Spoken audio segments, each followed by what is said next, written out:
இப்போ பார்த்தீங்கன்னா கடுகு விளைச்சிக்கிறேன். கடுகோட பூ தான் இது. இது பாருங்கள், இது கடுகோட பூ, இது கடுகு. சரிங்களா?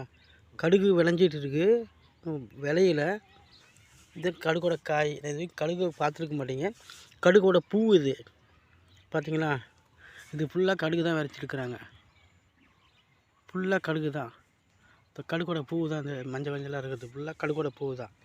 ஸோ இது காஞ்ச உடனே எப்படி இருக்குன்னு காமிக்கிறேன் இருங்க. அப்படியே வராது, இது ஃபுல்லாக கடுகு தான். கடுகோட பூ தான் இது.